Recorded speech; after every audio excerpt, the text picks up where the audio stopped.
The member for Guelph. Speaker, my question is for the Premier. 2 weeks ago, Ontarians celebrated Ontario Agricultural Week.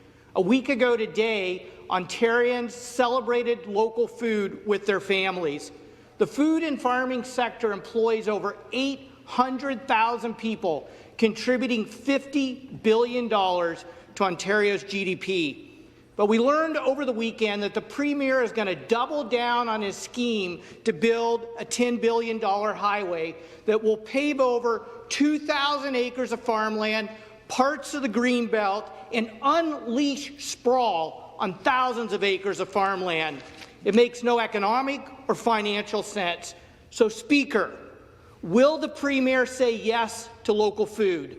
Will the Premier say to local food yes to local food and farming jobs, and say no to Highway 413, which will destroy farmland and food and farming jobs? The Associate Minister of Transportation. Thank you very much, Speaker, and I'm proud to be part of a government that is expanding the Greenbelt and investing in the future. Speaker, let's put this in perspective. This is a growing population, and I don't blame them. The Secret South, this is the best place to live in the world. The GTA is expanding by 3 million people in 25 years. In fact, the Greater Golden Horseshoe, Speaker, by 2046 is going to hit almost 15 million people. That is incredible growth. And unlike the last government, this government is going to say yes to focusing on that growth, focusing on the future, so we can enjoy what this province has to offer, not just today, but for many generations to come, Speaker. Major highways are a crucial artery for the people of this province, not just to get to and from work and back to their loved ones, but to make sure that those food products from our local farmers reach the markets they need to reach, and we continue to be that economic engine that runs North America. Speaker, this government will continue to invest in transit today and tomorrow. A supplementary question. Speaker, we need a history lesson here. The 401 was built to address congestion in the GTA. Then the 407 was built to do it. Unfortunately, it got sold off. And now they're saying the 413. When will this government learn? Building more highways leads to more congestion and more sprawl and directly threatens Ontario's food and farming economy.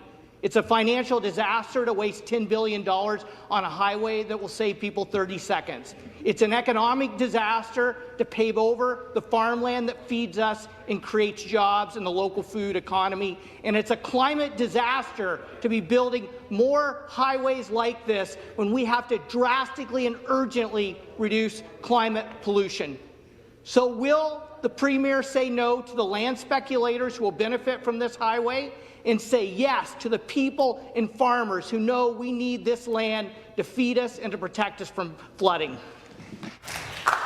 Again, the Associate Minister of Transportation. Well, thank you very much, Speaker. And, you know, I have a lot of respect for the member opposite, and I'm sure he can agree that the last government did very little to protect our green space. In fact, under the Ontario Liberals, we lost 100 hectares of forest and 30 hectares of wetland that was removed from highway construction. Approximately 330 hectares of the Greenbelt was impacted. The Greenbelt was changed 17 times under the last government, Speaker. Well, this government's doing things differently. We are working with our partners in Ottawa to make sure there is an EA conducted to make sure that we are minimizing the impacts on our green space and our farmland. This is something Stephen Del Duca never did or never supported, Speaker. But we understand there's a balance here to look forward to the growing needs of our province, a growing population, and to keep commerce moving in this great province. Speaker, I will reiterate, those studies are continuing. We're going to make sure what's right for the people of this province. And as I said before, it's not just about today, it is for those generations to come.